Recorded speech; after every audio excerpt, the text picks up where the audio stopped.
नमस्कार दोस्तों, जय हिंद। स्वागत है आपका नरेंद्र सिंह सोमवंशी कौटिल्य अकेडमी में। हमारी जो शतकों के शतक एमसीक्यू की सीरीज चल रही है, आज उसी कड़ी में हम विज्ञान विषय से संबंधित 100 महत्वपूर्ण प्रश्नों की श्रृंखला लेकर सामने हैं। दोस्तों, आप आगामी परीक्षाओं की दृष्टि से इन प्रश्नों को अन्य महत्वपूर्ण तथ्यों के साथ समावेशित कर सकते हैं और जो महत्वपूर्ण तथ्य मौखिक रूप से बताते चलेंगे वो आप अपने नोटबुक में नोट करते जाइएगा, ताकि आपके लिए वो एक साक्ष्य बनकर आने वाले समय में रिवीजन का एक आधार बन सके।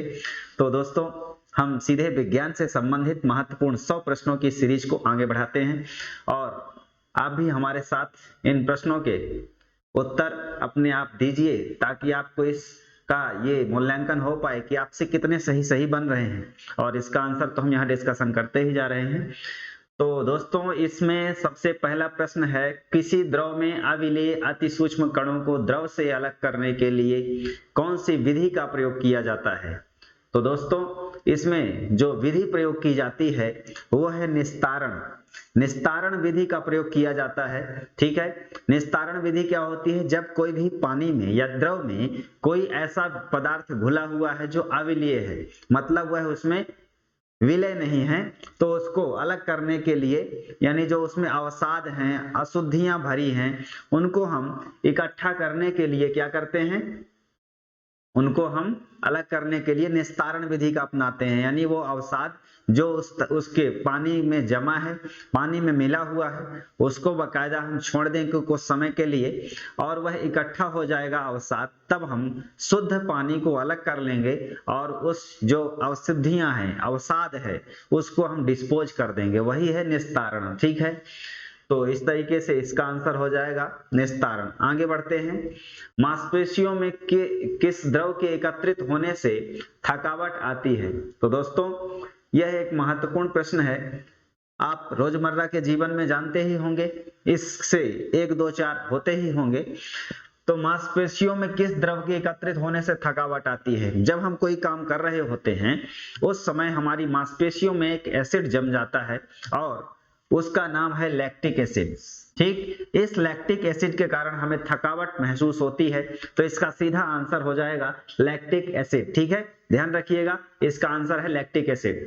और ये लैक्टिक एसिड दूध में भी पाया जाता है। ठीक है, इसके अलावा यूरिक अम्ल है, पाइरुविक अम्ल है और जेलिक अम्ल है। और जेलिक अम्ल किसमें पाया जाता है? तो रासायनिक रूप से हमारे जो प्राकृतिक पदार्थ हैं जैसे टमाटर, इसमें इसका अंश होता है। आगे बढ़ते हैं। नीला थोथा रासायनिक रूप से क्या है? तो दोस्तों, नीला थोथा एक यौगिक है और यह यौगिक का जो पूछा गया है रासायनिक रूप, तो आप जब केमिस्ट्री पढ़ेंगे, बहुत सारे ऐसे तत्व हैं, बहुत सारे ऐसे यौगिक हैं जिनका रासायनिक नाम, व्यवहारिक नाम और उपयोग हमें जानना चाहिए और वो परीक्षा की दृष्टि से बहुत महत्वपूर्ण होते हैं। तो इसका आंसर है कॉपर सल्फेट। कॉपर सल्फेट नीला थोथा यह यौगिक के रूप में पाया जाता है, जिसमें CuSO4 इसका रासायनिक सूत्र होता है N2 5H2O। ठीक है, तो इसमें जब इसका जली भाग होता है तो इसको 5H2O से डिनोट करते हैं। इसमें कॉपर, सल्फर और ऑक्सीजन का सम्मिश्रण होता है। ठीक है, ध्यान रखेंगे। आगे बढ़ते हैं। इसका जो विलयन है ये नीला रंग देता है, इसीलिए इसको क्या कहा गया है? नीला थोथा कहा गया है।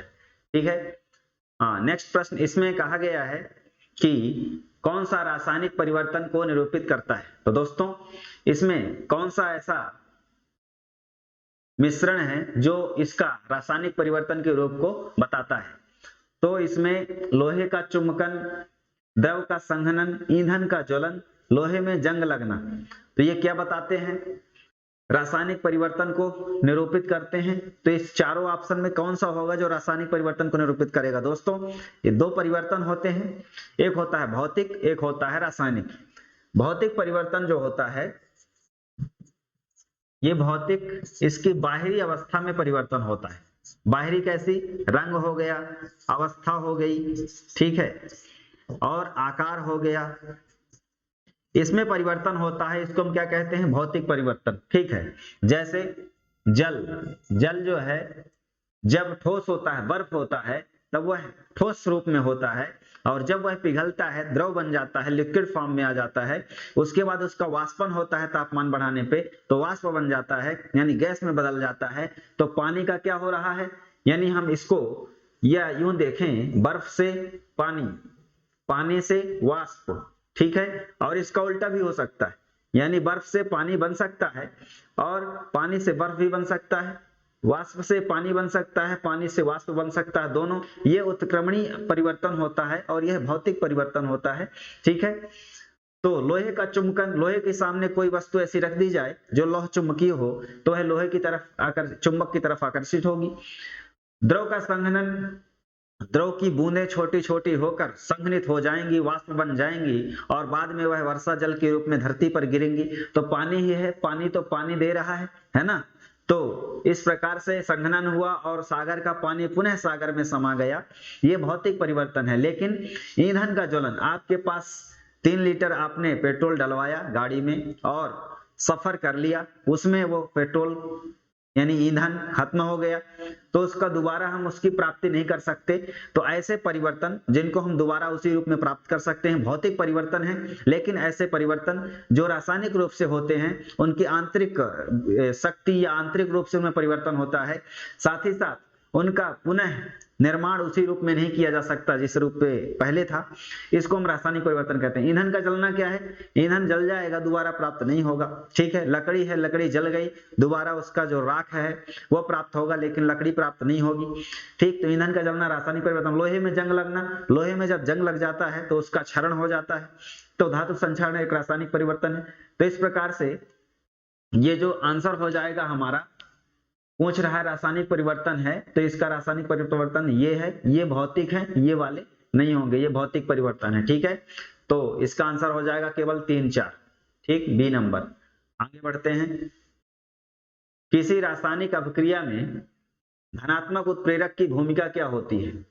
तो दोस्तों, आप विज्ञान पढ़े होंगे, केमिस्ट्री पढ़े होंगे, उसमें जो उत्प्रेरक होता है, उत्प्रेरक की परिभाषा ये है कि ऐसा कोई पदार्थ या ऐसा कोई यौगिक जिसकी उपस्थिति से जो रासायनिक अभिक्रिया है वो या तो बढ़ जाएगी या घट जाएगी, यानी वो परिवर्तित हो जाएगी। यानी रासायनिक अभिक्रिया में उत्प्रेरक क्या होते हैं, मोटिवेटर का काम करते हैं। जैसे आपकी लाइफ में आपने कोई सपना बनाया होगा कुछ करने का, कोई डिसाइड है आपका लक्ष्य, एम, तो आपका कोई प्रोत्साहन करता होगा, आपके माता पिता होंगे, आपका कोई गुरु होगा, आपके कोई भाई बहन, आपका कोई मार्गदर्शक होगा, आपका कोई एक आदर्श पुरुष होगा, आदर्श महापुरुष होगा, आप जिसको मानते होंगे, वहां से आपको मोटिवेशन मिलता होगा। उसी तरीके से जो अभिक्रिया है उसमें ऐसा कोई एलिमेंट मिला दिया जाकि वो अभिक्रिया बढ़ जाए, उसमें तीव्र गति से परिवर्तन होने लगे, तीव्र गति से प्रोसेस होने लगे, उसको हम धनात्मक उत्प्रेरक कहते हैं। लेकिन जो रासायनिक अभिक्रिया को ऋणात्मक रूप से प्रभावित करे, यानी रासायनिक अभिक्रिया की दर को क्या कर दे, घटा दे, उसको हम क्या कहेंगे, ऋणात्मक उत्प्रेरक, ठीक है। तो ये रासायनिक अभिक्रिया की क्या करता है, दर को बढ़ा देता है। क्या करता है, रासायनिक अभिक्रिया की दर को बढ़ा देता है। जैसे प्रकाश संश्लेषण की बात करें, प्रकाश संश्लेषण क्रिया जो है लाल रंग के प्रकाश में ज्यादा होती है, यानी सूर्योदय के समय, सूर्यास्त के समय जो समुद्र के किनारे जो वनस्पतियां हैं, जो प्राथमिक स्तर की उत्पादक हैं, उनमें ज्यादा प्रकाश संश्लेषण क्रिया होती है। तो लाल रंग सबसे ज्यादा सुग्राही है प्रकाश संश्लेषण के लिए। तो लाल रंग का होना क्या है, प्रकार से उत्प्रेरक की भांति काम करना है, ठीक है। तो इस तरीके से ये उत्प्रेरक का महत्व है, यहाँ ध्यानात्मक रूप से परिभाषित करता है। आगे बढ़ते हैं। कौन सा एक सामान्य ताप पर द्रव अवस्था में रहता है। दोस्तों, सामान्य ताप पर यानी जो नॉर्मल वायुमंडलीय ताप है उसमें कोई भी तत्व है वो द्रव अवस्था में रहता है। तो पूछा गया है कौन सा है, तो वो पारा है। पारा का परमाणु क्रमांक 80 है, इसका परमाणु भार द्रव्यमान जो है 200 है और यह एकमात्र द्रव धातु है। क्या है ये, द्रव धातु है। तो ये एकमात्र ऐसी धातु है पारा जो लिक्विड फॉर्म में है, ठीक। क्यों लिक्विड फॉर्म में है, क्योंकि यह इलेक्ट्रॉन साझा नहीं करता, ठीक है, अपने फॉर्म में है, ठीक। आगे बढ़ते हैं। फिटकरी का प्रयोग किस रूप में होता है। दोस्तों, जो फिटकरी है, फिटकरी एक यौगिक, एक पदार्थ है जो प्रयोग होता है, किस रूप में प्रयोग होता है? जल शोधक के रूप में, वाटर प्योरीफायर के रूप में। वाटर प्योरीफायर के रूप में जो है फिटकरी यूज किया जाता है। ये क्या करता है?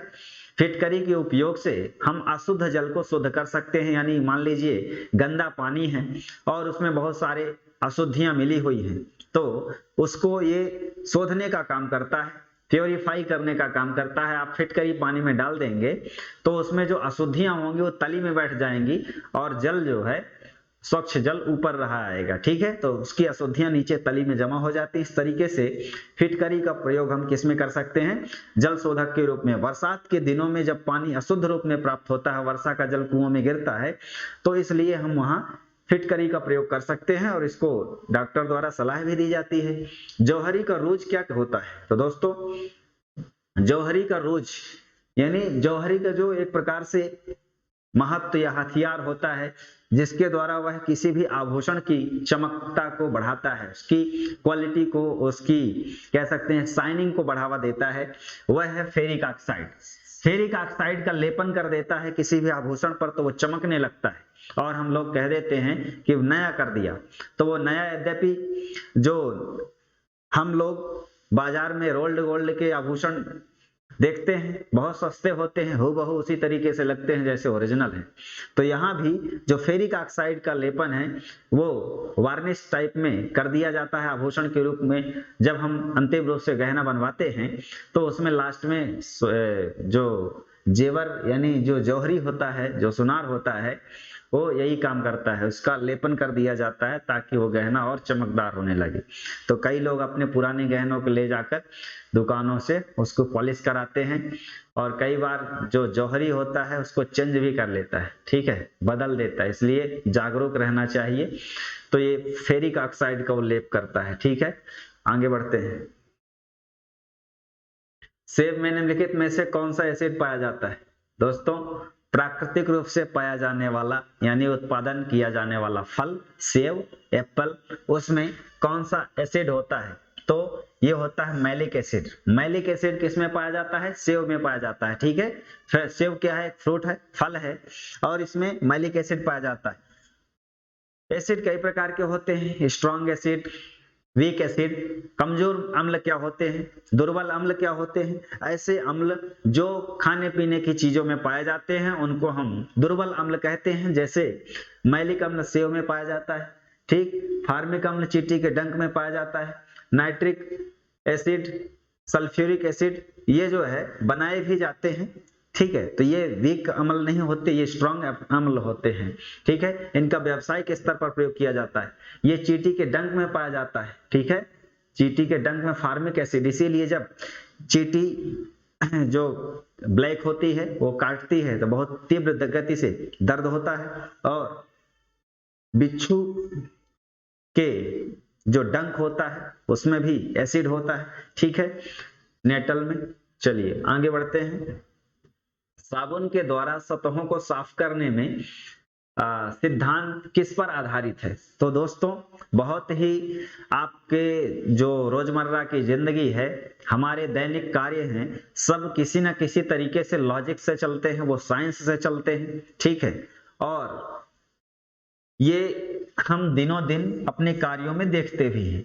तो ऐसे ही संबंध में एक उदाहरण है साबुन का। साबुन से हम नहाते हैं, साबुन के द्वारा कपड़ों को धुलाई करते हैं।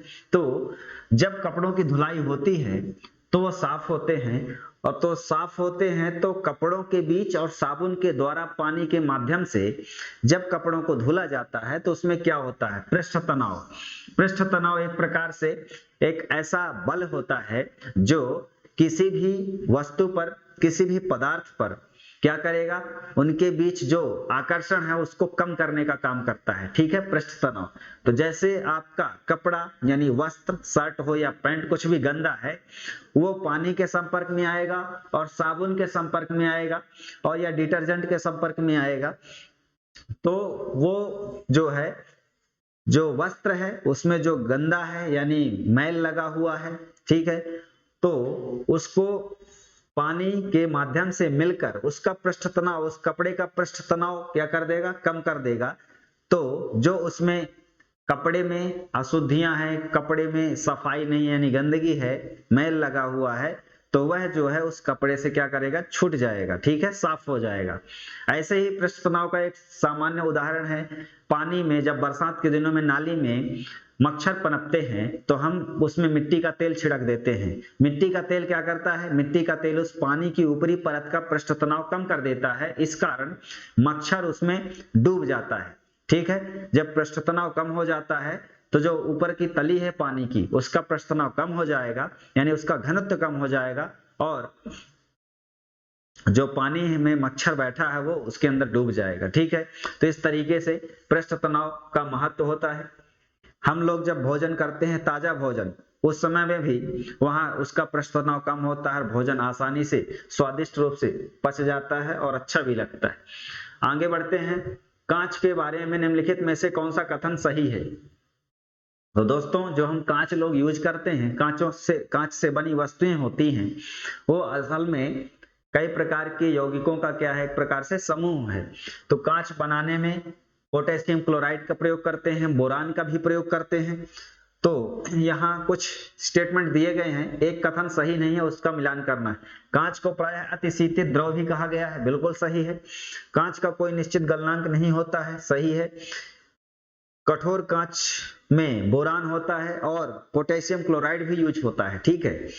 सोडा कांच पायरेक्स कांच से कठोर होता है, ये गलत है। सोडा कांच जो है कमजोर होता है, मृदु होता है, पायरेक्स कांच कठोर होता है, ठीक है।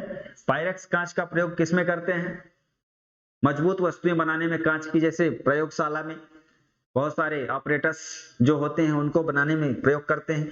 सोडा कांच का प्रयोग ट्यूबलाइट बनाने में होता है, ट्यूबलाइट देखे होंगे, पतला कांच उसमें लगा रहता है, ठीक है। तो ये मृदु कांच होता है पायरेक्स कांच के तुलना में। पायरेक्स कांच का प्रयोग प्रयोगशाला के उपकरण बनाने में, वस्तुएं बनाने में होता है, जो सोडा कांच से कठोर होता है, इसलिए ये स्टेटमेंट क्या हो जाएगा, गलत हो जाएगा, बाकी सब सही है। आगे बढ़ते हैं, कथन में दिया हुआ है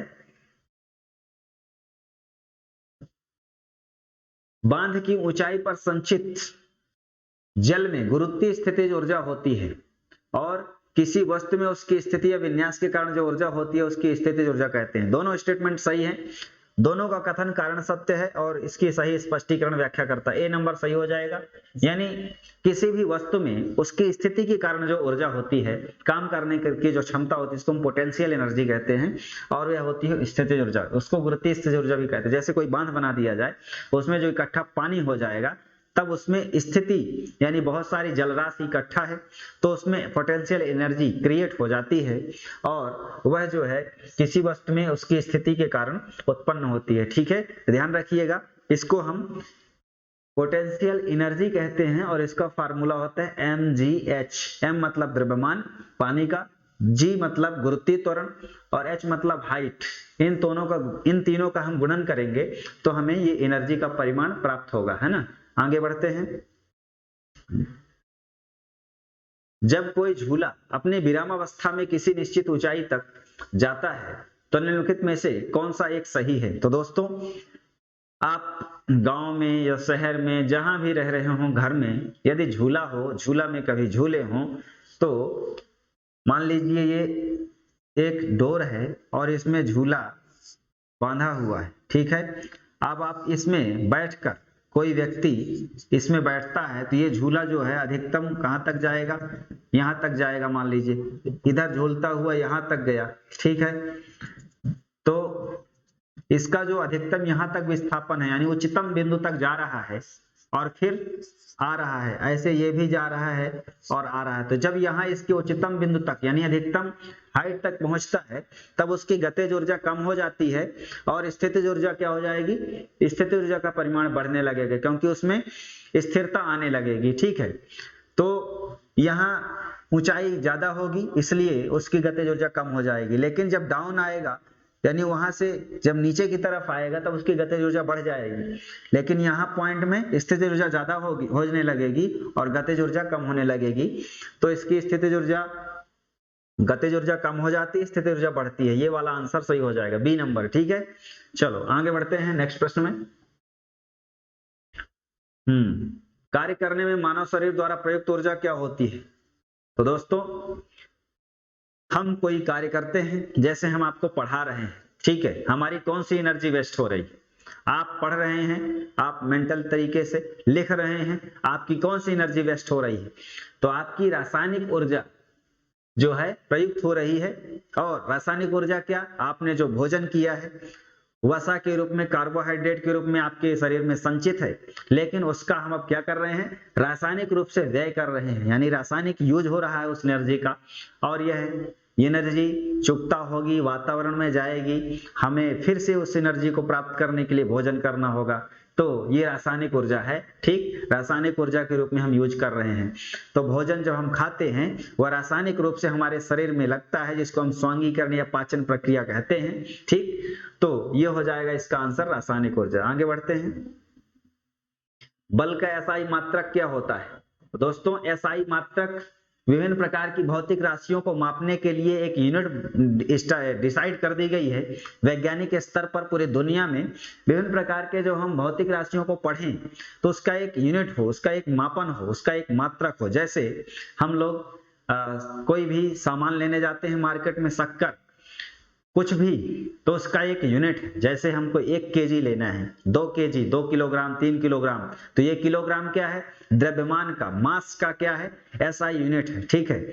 हमें 5 किलोमीटर दौड़ना है तो 5 किलोमीटर क्या है? किलोमीटर क्या है? किसी भी डिस्टेंस का यूनिट है, मात्रक है। यानी दूरी के मापने के लिए हम क्या प्रयोग करें? मीटर को प्रयोग किया। मीटर का बड़ा मात्रक किलोमीटर, उससे भी बड़े मात्रक है, ठीक है। तो एसआई मात्रक बल का क्या होता है? बल मींस फोर्स, फोर्स का एसआई मात्रक होता है न्यूटन, और इसका सीजीएस पद्धति में मात्रक होता है डाइन। तो ध्यान रखिएगा, न्यूटन इसका एसआई मात्रक होता है। आगे बढ़ते हैं। साइकिल और कारों में बॉल बेयरिंग का प्रयोग होता है क्योंकि, तो दोस्तों साइकिल और कारों में जो बॉल बेयरिंग, जिसको हम सामान्य भाषा में, साधारण भाषा में, बोलचाल की भाषा में कहते हैं बेयरिंग। तो बेयरिंग जो होती है गोलाकार, यहाँ इसके बीच में छर्रे लगे होते हैं, ठीक है, और वो जो है उसी में टर्न करती है, घूमती है। इसका प्रयोग इसमें क्यों किया जाता है? इसलिए किया जाता है क्योंकि पहिए और धुरी का बीच जो संस्पर्श का प्रभावी क्षेत्र है वो बढ़ जाता है, ठीक है, या पहिए और धुरी के बीच संस्पर्श का प्रभावी क्षेत्र घट जाता है।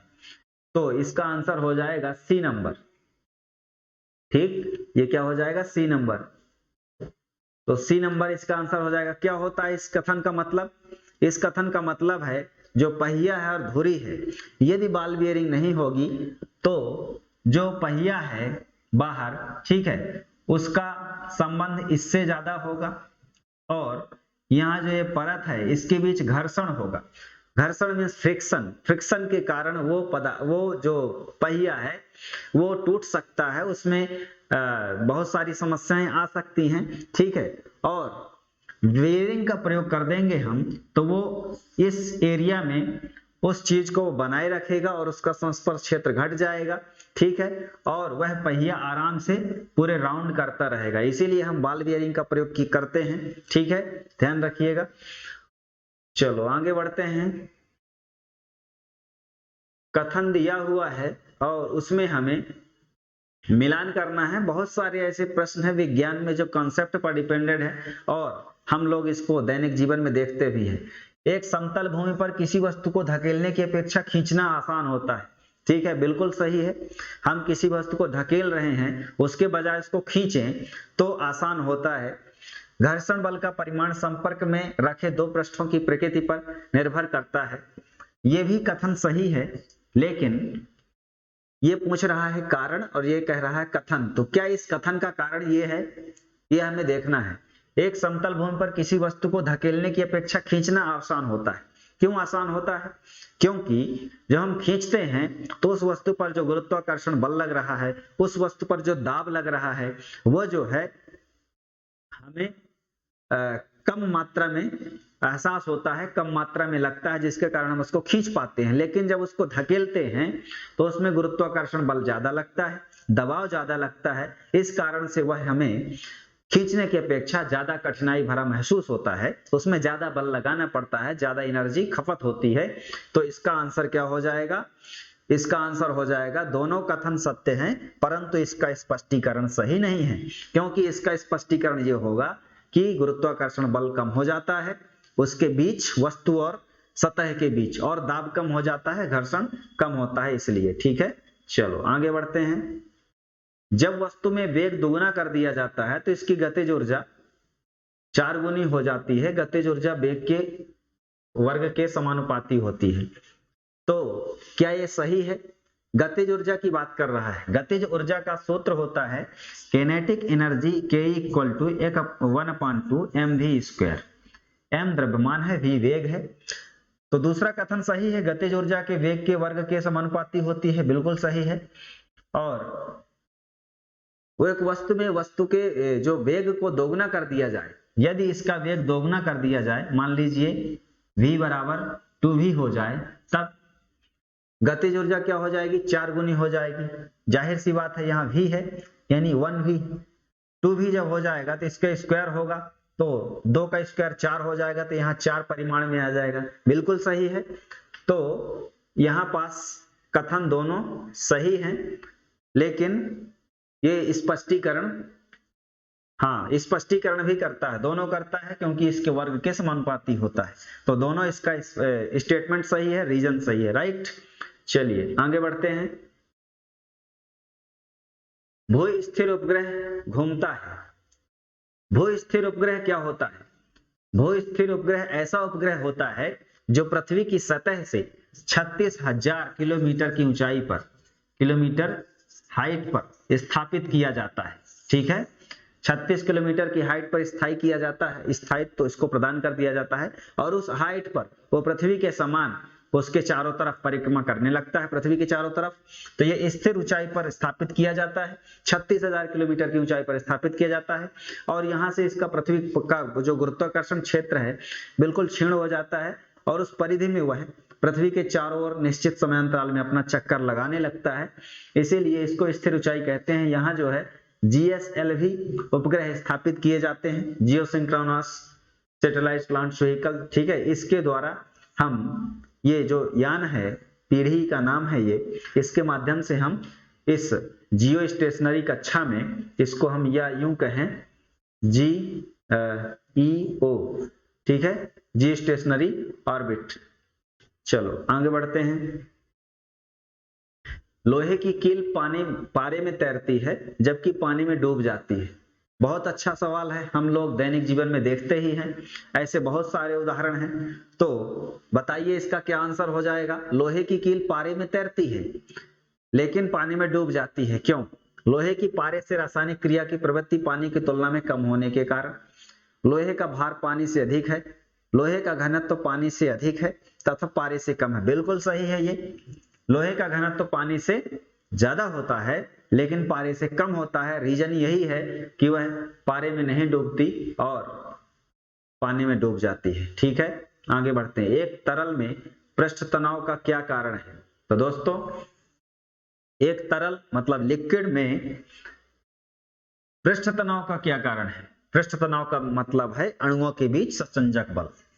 तरल में ससंजक बल कैसे? जैसे आप खाना पकाते होंगे, यदि उसमें आप जो ढक्कन है, कढ़ाई में आप ढक्कन जो ढकते हैं, उसमें देखिएगा कि जो वाष्प की बूंदें हैं इकट्ठा, छोटी छोटी बूंदें जम जाती हैं, और जब आप उसको उठाते हैं तो वो सारी बूंदें इकट्ठा होकर एक पानी की धार का रूप ले लेती हैं। यानी वो छोटी छोटी धाराएं मिलकर इकट्ठा क्या कर देती हैं? बूंदें बना लेती हैं। वही है ससंजक बल। ससंजक बल का मतलब होता है एक ही पदार्थ के अणुओं के बीच लगने वाला आकर्षण बल। ठीक है, तो जैसे आप, ये गिलास है और इसमें पानी भरा है, तो ये पानी जिसकी कांच की दीवार से यानी गिलास की दीवार से जो चिपकेगा उसको हम आसंजक बल कहेंगे, यानी अलग अलग पदार्थों के बीच। लेकिन पानी और पानी के मध्य जो आकर्षण होगा उसको हम ससंजक कहेंगे। ठीक है, तो किसी भी पदार्थ के अणुओं के बीच जो ससंजक बल है वह एक ही पदार्थ के बीच होगा, और यह तरल में पृष्ठ तनाव का कारण बनता है। इसीलिए जो वर्षा की बूंदें होती हैं गोलाकार होती हैं। ठीक है, वर्षा की बूंदें अपने आकार रूप में ग्रहण करती हैं ससंजक बल के कारण और पृष्ठ तनाव के कारण। ठीक है, चलो आगे बढ़ते हैं। पराध्वनिक तरंगों की आवृत्ति कितनी होती है? तो दोस्तों बहुत सारी ऐसी ध्वनि है जिसको इंसान नहीं सुन सकता। क्यों? क्योंकि एक निश्चित आवृत्ति की फ्रीक्वेंसी की तरंगों को ही मानव सुन सकता है। तरंगें तीन प्रकार की होती हैं आवृत्ति के आधार पर। एक होती है अश्रव्य यानी नॉन ऑडिबल, दूसरा होता है श्रव्य यानी ऑडिबल जिसको इंसान सुन सकता है, और तीसरा होता है पराश्रव्य। पराश्रव्य मतलब श्रव्य से परे, अश्रव्य मतलब श्रव्य किया ही नहीं जा सकता, श्रव्य का मतलब श्रव्य किया जा सकता है। अश्रव्य जो होती है वो 20 हर्ट्ज से क्या होती है, 20 हर्ट्ज से कम होती है, और श्रव्य जो होती है 20 हर्ट्ज से लेकर 20 किलो हर्ट्ज तक होती है, 20,000 हर्ट्ज तक। और पराश्रव्य जो होती है 20,000 हर्ट्ज से 20 किलो हर्ट्ज से 1000 हर्ट्ज बराबर होता है 1 किलो हर्ट्ज। ठीक है, तो हर्ट्ज क्या है? आवृत्ति का मात्रक है। 20 के मतलब 20,000 हर्ट्ज। ठीक है, हर्ट्ज का मतलब होता है कंपन प्रति सेकंड। तो पराश्रव्य तरंग जो है, पराध्वनि कहें या पराश्रव्य कहें, इसकी आवृत्ति कितनी होती है? तो इसकी आवृत्ति होती है 20 हर्ट्ज से 2 किलो हर्ट्ज तक। ठीक है, सॉरी, इसका है आंसर 2 किलो हर्ट्ज, ये 20 किलो हर्ट्ज से अधिक। ठीक है, इसका आंसर हो जाएगा आपका डी नंबर, 20 किलो हर्ट्ज से अधिक। ठीक है, ये पराश्रव्य का है। पराश्रव्य तरंगों का प्रयोग करके ही चमगादड़ अपने भोजन का शिकार करता है, और जो उसके मार्ग में आने वाली बाधाएं हैं वो पता चलती हैं पराश्रव्य तरंगों के माध्यम से। ठीक है, और भी पराश्रव्य तरंगों का प्रयोग अन्य चीजों में किया जाता है, जैसे सोनार में, ठीक है, और अल्ट्रासोनिक में, ठीक है, और जो सोनोग्राफी है उसमें। चलो आगे बढ़ते हैं। किस तत्व की विद्युत चालकता सबसे ज्यादा होती है? तो सबसे ज्यादा चालकता यानी सुपर कंडक्टिविटी कौन प्रदर्शित करता है? तो जो चालकता है, विद्युत चालकता अधिकतम किसमें होती है? अधिकतम मतलब जिसमें विद्युत का प्रवाह आसानी से हो सके, सबसे तेज गति से हो सके, वो है चांदी। इसीलिए ट्रांसफार्मर में चांदी का प्रयोग किया जाता है। ठीक है, सिल्वर का प्रयोग किया जाता है। चलो आगे बढ़ते हैं। यदि एक प्रकाश किरण समतल दर्पण अभिलंबवत आपतित होती है तो परावर्तन कोण का मान क्या होगा? तो दोस्तों बहुत ही अच्छा सवाल है। ये मान लीजिए प्रकाश किरण है, एक अभिलंब है, ये अभिलंब हो गया, ठीक है, और प्रकाश किरण अभिलंबवत आपतित होती है, ये अभिलंब है, प्रकाश किरण इसके लंबवत आपतित हो रही है, तब क्या होगा? तब परावर्तन कोण क्या होगा? परावर्तन कोण यही होगा। यानी परावर्तन का नियम ही है, परावर्तन का नियम ही है क्या? नियम क्या है?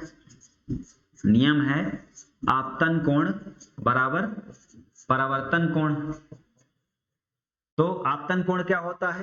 किरण द्वारा अभिलंब के साथ बनाया गया, तल और अभिलंब के बीच बनाया गया कोण क्या कहलाता है? आपतन कोण। तो जब ये किरण अभिलंबवत के सीधा इसके अभिलंबवत आपतित हुई तो कोई यहाँ कोण बनेगा ही नहीं। ऐसे ही परावर्तन का नियम कहता है कि जितना आपतन कोण होगा उतना ही परावर्तन कोण होगा। तो ये किरण उसी माध्यम में क्या हो जाएगी? लौटेगी, तो इसका जो कोण है वो उतना ही होगा, यानी 0 डिग्री ही होगा। तो इसका आंसर हो जाएगा 0 डिग्री। ठीक है, जैसे कोई प्रकाश किरण ऐसे आपतित हुई, ये आपतन कोण है, ठीक, तब ये क्या हो जाएगा? ये हो जाएगा परावर्तन कोण।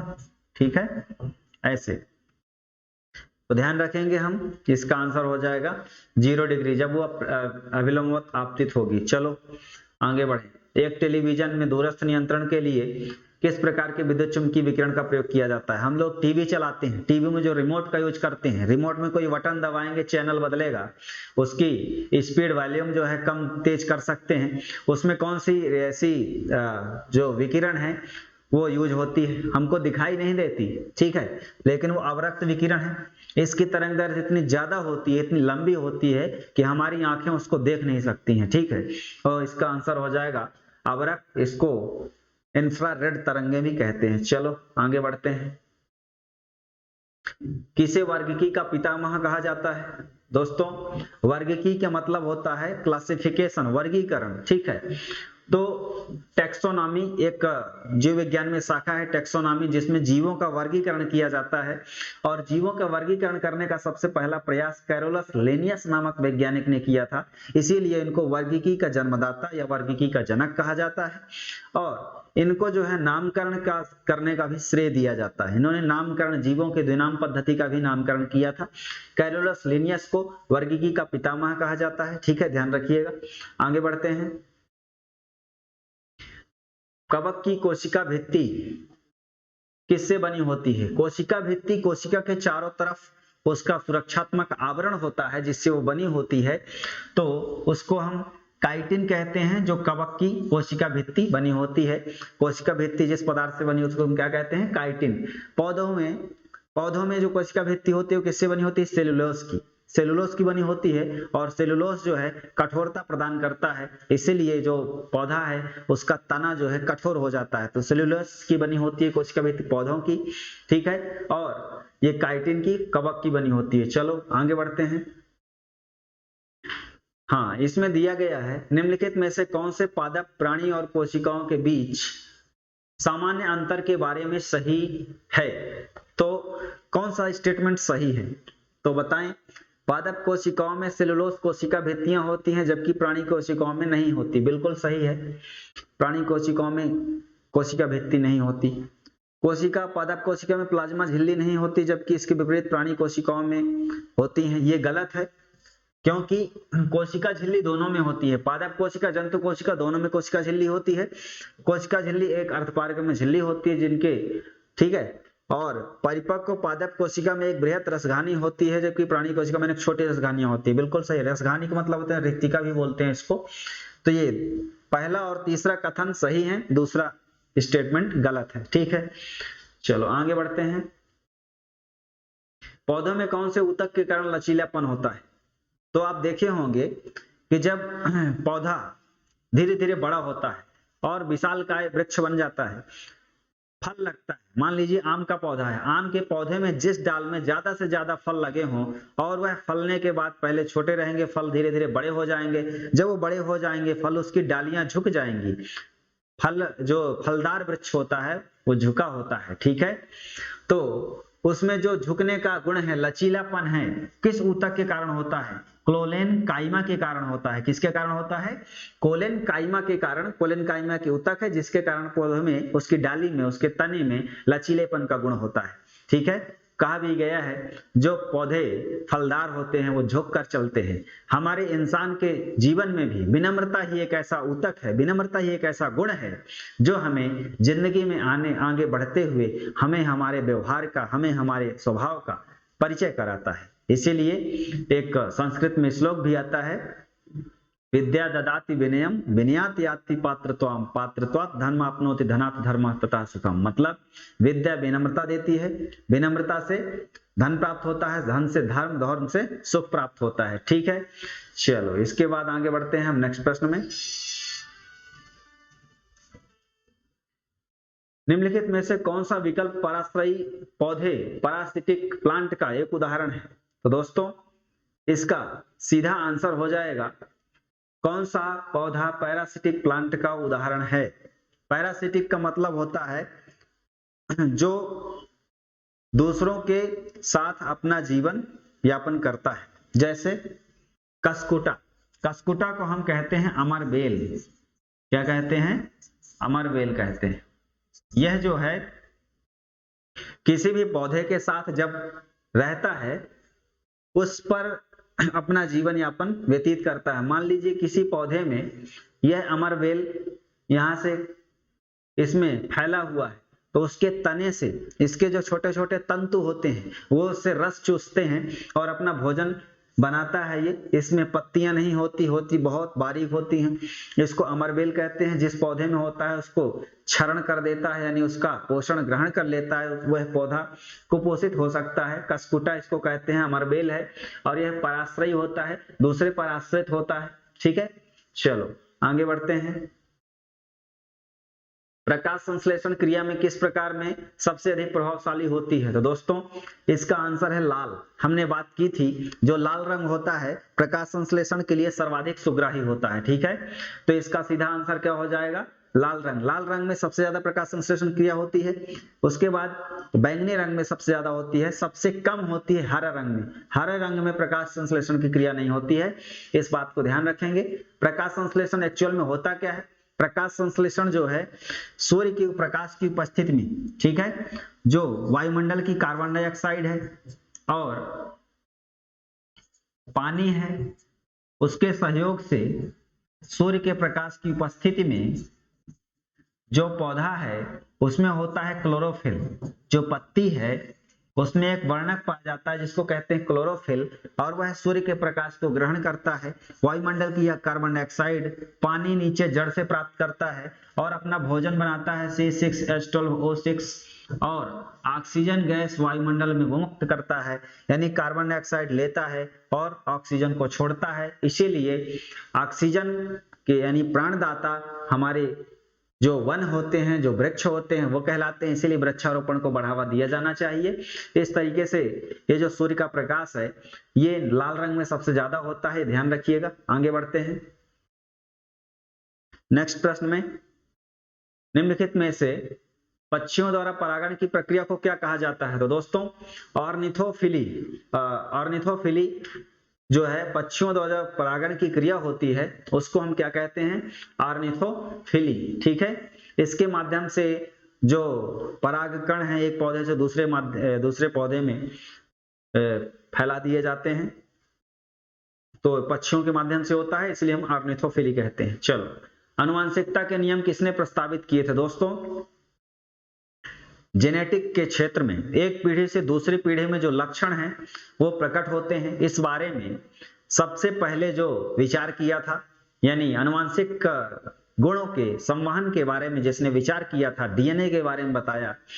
तो डीएनए के द्वारा जो जीन हैं, जीन के द्वारा जो लक्षण हैं अन्य पीढ़ी में प्रकट होते हैं, इसका बाकायदा एक मटर के पौधे पर संकरण करके जो सिद्धांत दिया उनका नाम था Gregor Mendel. Gregor Mendel Austria के महान जीव विज्ञानी रहे। इन्होंने मटर के पौधे पर ये संकरण करा करके आनुवंशिकता के 3 नियम दिए, इसीलिए इनको आनुवंशिकता का जनक कहा जाता है। ध्यान रखेंगे। हीमोफीलिया किसका उदाहरण है? हीमोफीलिया एक ऐसा रोग होता है जिसमें जो ब्लड है यानी रक्त, मान लीजिए कोई चोट लग जाता है तो रक्त का बहाव बंद नहीं होता, रक्त का बहाव चालू रहता है। ठीक, उसको हम हीमोफीलिया कहते हैं। और यह एक प्रकार का क्या रोग है? एक प्रकार का आनुवंशिक रोग है। ठीक है, आनुवंशिक रोग है। ठीक है, तो इसको ध्यान रखेंगे हम, हीमोफीलिया। चलो आगे बढ़ते हैं। निम्नलिखित में से वेरिसोला जोस्टर नामक वायरस के कारण क्या होता है? तो वेरिसोला जोस्टर जो है एक प्रकार का वायरस है और इसके कारण जो बीमारी है वो होती है शरीर में स्मॉल पॉक्स। स्मॉल पॉक्स को क्या कहते हैं? चेचक कहते हैं। शरीर में खाज खुजली हो जाती है और जो शरीर की रोग प्रतिरोधक क्षमता है कम होने लगती है, शरीर में संक्रमण बढ़ जाता है। इसका आंसर हो जाएगा चेचक। साल्मोनेला टाइफी के कारण क्या होता है? आंत में संक्रमण होता है। क्या होता है इसमें? आंत में संक्रमण। साल्मोनेला टाइफी एक ऐसा जीवाणु है जो क्या करता है? आंतों में संक्रमण पैदा करता है। ठीक है, क्या करता है? आंतों में संक्रमण पैदा करता है। और यह फैलता कब है?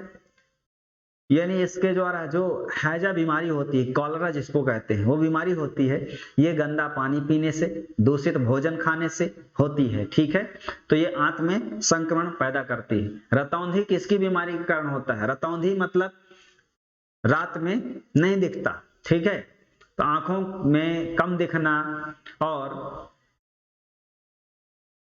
जो इसका रीजन विटामिन है वो कौन सा है पूछा गया है प्रश्न में।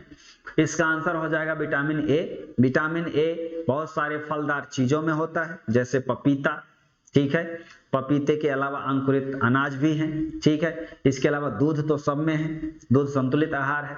तो इस तरीके से जो विटामिन ए है वो अगर आपके शरीर में यानी भोजन में पर्याप्त मात्रा में नहीं है तो आपकी आंख की रोशनी कम होगी और इसको हम कहते हैं रतौंधी। ठीक है, चलो आगे बढ़ते हैं। निम्नलिखित कथनों में से कौन सा सही नहीं है? तो दोस्तों इसमें जो स्टेटमेंट दिए गए हैं उनमें से कौन सा सही नहीं है ये बताना है। तो किसी भी पिंड का भार उसके भिन्न भिन्न ग्रहों पर भिन्न होता है, सही है। किसी भी पिंड का द्रव्यमान पृथ्वी पर, चंद्रमा पर, रिक्त आकाश में समान होता है, सही है, क्योंकि द्रव्यमान जो है हमेशा समान होगा। किसी पिंड की भारहीनता की स्थिति उस पर लगने वाले गुरुत्वीय बलों के प्रति, यहाँ पीडीएफ में ये दिखेगा, ये यहाँ पास इसका ऑप्शन चौथा शो नहीं हो रहा है।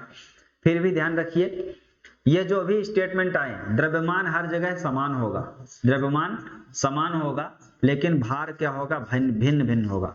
भार जो है भिन्न भिन्न होगा। इसका आंसर डी वाला सही होगा, यानी वो गलत होगा। ठीक, डी नंबर ध्यान रखिएगा। और इसमें यहाँ शो नहीं हो रहा। तो निम्न कथनों में से कौन सा सही नहीं है?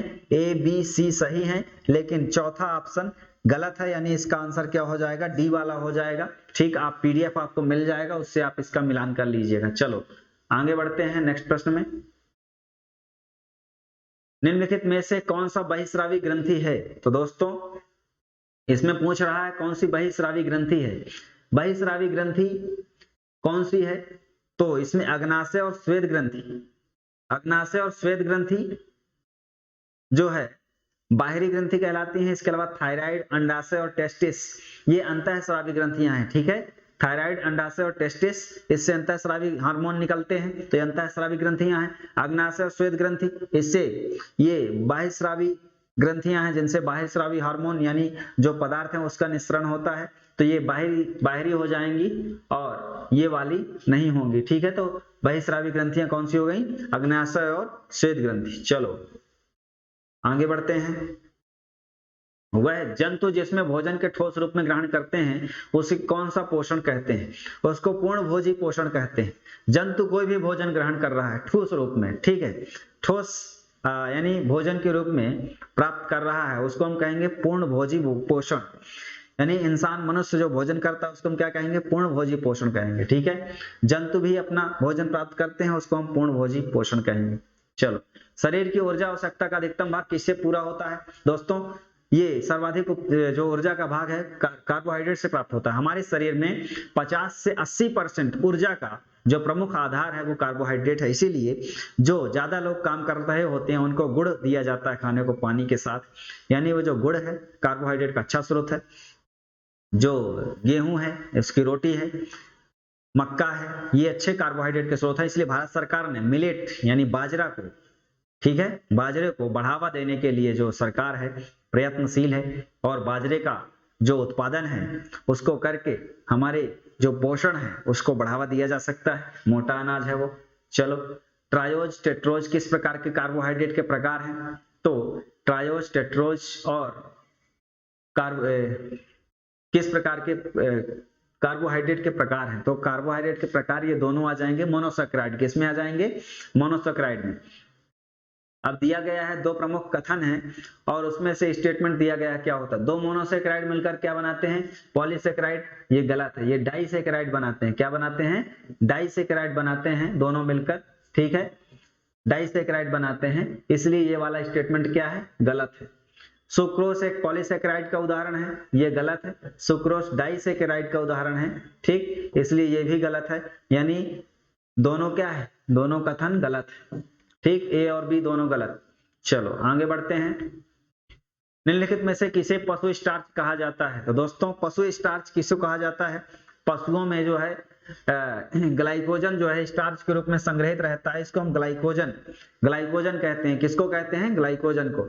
नेक्स्ट प्रश्न है, कार्बोहाइड्रेट शरीर में वसा के रूप में संचित होते हैं और जरूरत पड़ने पर ग्लूकोज के रूप में शरीर को ऊर्जा देते हैं।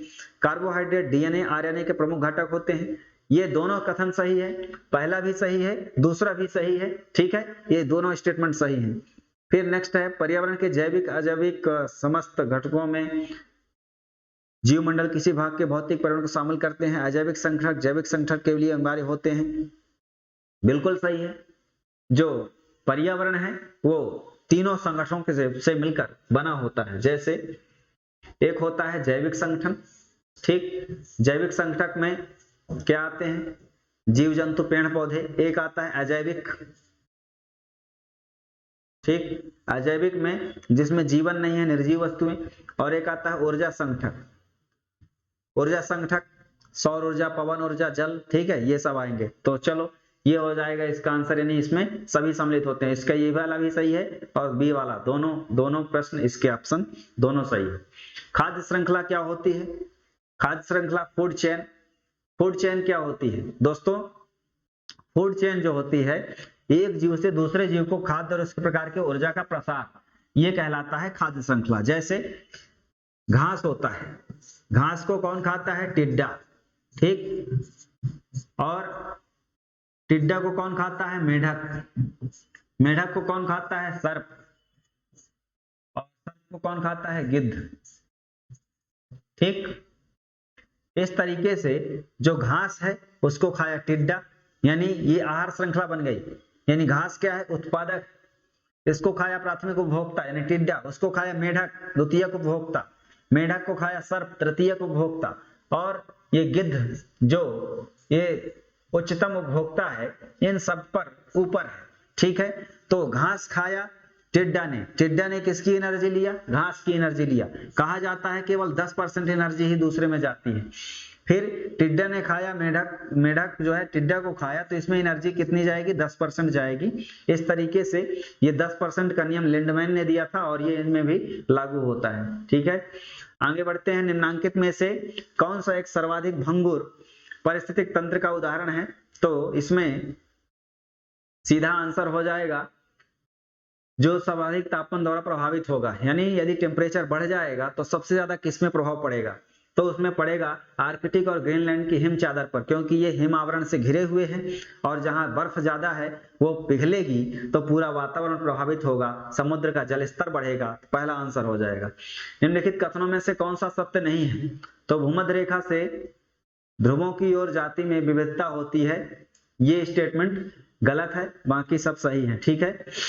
तो भूमध्य रेखा से ध्रुवों की ओर जाति विविधता में वृद्धि होती है, ये स्टेटमेंट जो है गलत है। क्यों गलत है? क्योंकि जो हमारी पृथ्वी है इसमें जो भूमध्य रेखा है मध्य में, यानी ये देखिएगा ये वाला स्टेटमेंट गलत है, ठीक है ना। हाँ, इसमें जो भूमध्य रेखा है यहाँ पास ये टेम्परेचर ज्यादा होता है, सूर्य जो होता है, सूर्य का प्रकाश यहाँ ज्यादा पड़ता है, तो यहाँ आर्द्रता ज्यादा होगी, तापमान ज्यादा होगा, वर्षा भी होगी, इसीलिए यहाँ सदाबहार वन पाए जाते हैं। इसके अलावा जो कर्क रेखा, मकर रेखा है, यहाँ तक वाला क्षेत्र भी आंशिक रूप से प्रभावित रहता है। लेकिन जैसे हम ये उत्तर दक्षिण ध्रुव की ओर जाते हैं भूमध्य रेखा से, तो यहाँ क्या होता है? टेम्परेचर डाउन होता जाता है और कम तापमान में उतनी जैव विविधता नहीं है जितनी ये उष्ण कटिबंध क्षेत्र में है, ठीक है। तो जहां तापमान, वर्षा, आर्द्रता ये ज्यादा होंगी वहां प्रजातियां ज्यादा होंगी, पौधे हों चाहे जंतु हों। लेकिन जहां टेम्परेचर डाउन होगा, केवल तापमान कम ही होगा, वहां बहुत कम प्रजातियां होंगी, वहां केवल शीत प्रजातियों वाले जो जीव हैं वो देखे जाएंगे। तो पहला स्टेटमेंट क्या है? भूमध्य रेखा से ध्रुवों की ओर जैव विविधता में कमी होती है, ना कि वृद्धि होती है। चलिए आगे बढ़ते हैं।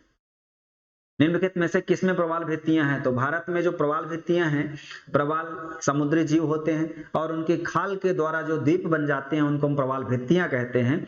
तो अंडमान निकोबार द्वीप समूह, कच्छ की खाड़ी, मन्नार की खाड़ी, इसके अलावा लक्षद्वीप भी है। 4 हैं जहां ये प्रवाल भित्तियां हैं। सुंदरवन में नहीं होता, सुंदरवन का डेल्टा फेमस है, ठीक है। चलो आगे बढ़ते हैं नेक्स्ट प्रश्न में।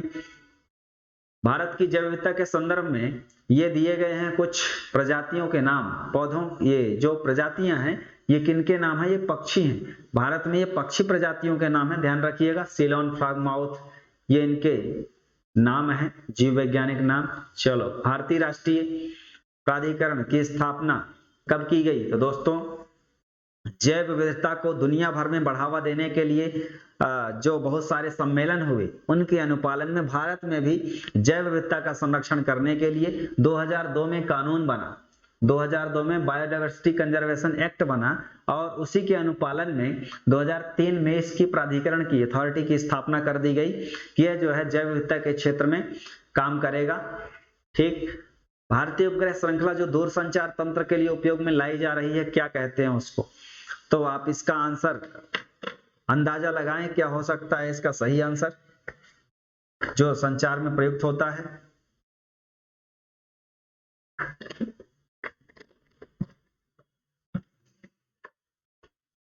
चलिए इसका आंसर हो जाएगा इनसेट। क्या हो जाएगा आंसर इसका? इनसेट होगा। और इनसेट श्रृंखला जो है INSAT 1983 से चालू हुई है और इंडियन नेशनल सैटेलाइट इसका आंसर फुल फॉर्म होता है और इसका प्रयोग उपग्रह संचार में प्रयोग किया जाता है। ठीक है, चलो ऐसे उपग्रह दूर संचार में प्रयुक्त किए जाते हैं। नेक्स्ट है जुलाई 2019 में अंतरिक्ष यान चंद्रयान 2 को भारतीय राज्य से प्रक्षेपित किया गया। कहां से प्रक्षेपित किया गया था?